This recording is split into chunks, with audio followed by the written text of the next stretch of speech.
Hey guys, what's up and welcome back to the channel. Today we're going to be trying out BA's new club suite on their A350 from London over to Toronto.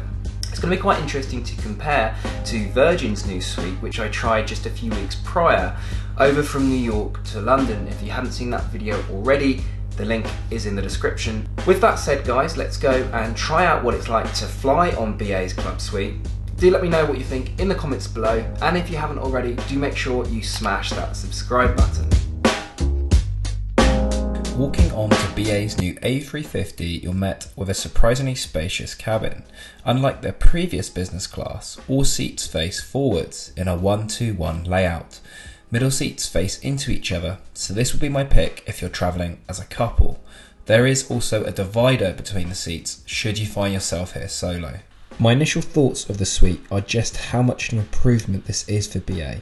This is a pretty competitive looking product, but before jumping to any conclusions, let's experience it. Waiting at my seat is a comfortable fluffy pillow and BA's white company bedding. We'll check this out in a moment. There are also some headphones provided. Okay, I guess we should check out its party piece, the closing suite door. Unlike Virgin, this actually closes fully. It's not as tall as I was expecting, but does offer good privacy when sat down in your suite. Now let's step into the suite and take a look around. Unlike BA's old business class, the TV is static, so gate-to-gate entertainment is possible, plus marks here. Shortly after I was seated, I was offered some champagne, which I gladly accepted. Amenity kits were also handed out. Once boarding was completed, we pushed back. I do love Terminal 5, as being the home of BA, you get to see all the various types of aircraft they operate, and I still have a soft spot for the 747 Jumbo. We were airborne shortly thereafter, and I should mention, if you sit on the right hand side of the aircraft, you're treated to an excellent view of central London. Shortly after takeoff, I was presented with a bottle of still water and a warm towel. It's worth noting that on BA's A350, they don't provide individual air nozzles, something I find particularly frustrating. To your right are your seat controls. I love this BA branded touchscreen, and it provides full customization on your seating position, as well as being able to transform your seat into a bed. There is no massage function here though, but I'm yet to find an aircraft seat where it's worth having it on.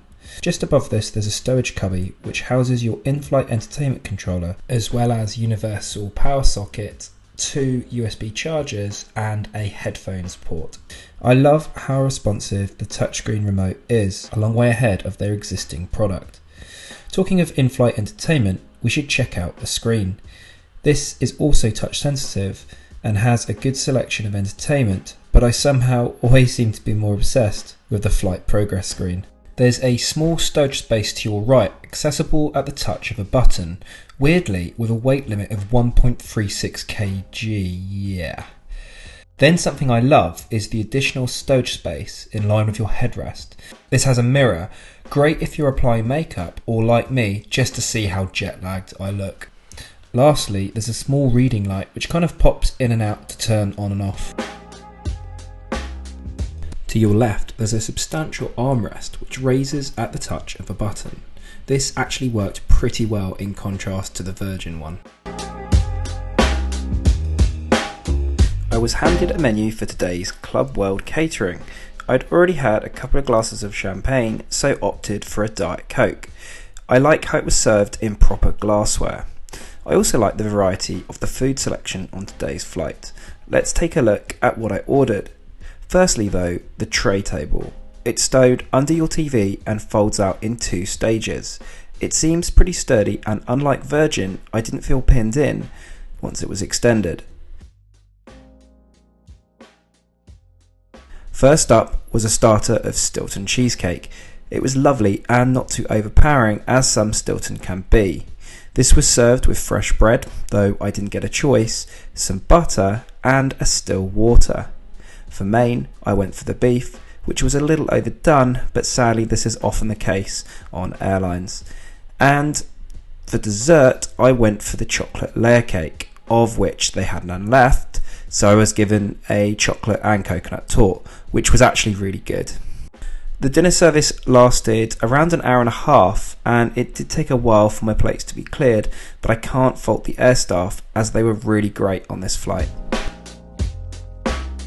Now my food was out the way, and seeing as I needed to adjust to my new time zone, I thought I'd have an afternoon nap. I selected the lay flat function on my seat controls and waited for the bed to extend.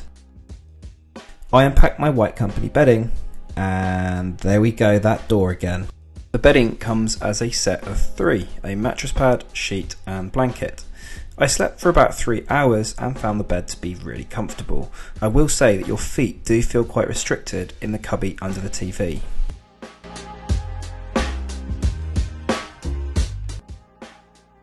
Let's check out the White Company Amenity kit. As far as these go, I think BA have done a great job here. The attention to detail is wonderful and it features pretty much everything you'd need. It has a luxury lip balm, pulse point, yeah, I don't know what that is either, moisturiser, a eye mask, which is absolutely huge, toothpaste and toothbrush, cheap as it comes pen, earplugs and some flight socks. There's also this White Company brochure, which I find a little pointless, but there we go. BA has this wonderful British tradition of afternoon tea, something I rate them for. I had some raisin scones with clotted cream and jam, a white coffee, yeah, this isn't Qatar with their cappuccino machine, and some lemon drizzle cake.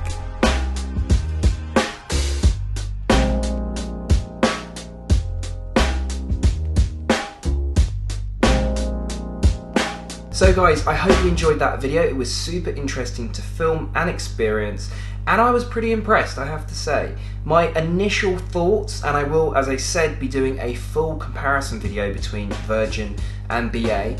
I would say that BA wins on a few points, but not on everything. I would say that Virgin kind of gets the classiness and the aesthetic side, but BA gets more the practical side if you compare these products side by side. But as I said, I'll be doing a full review of my thoughts side by side of what it's like to fly these, and of course if you've got a choice between the two, I will give you my recommendation on which to fly. So I hope you've enjoyed it, and I will see you guys again very soon. Take it easy and ciao.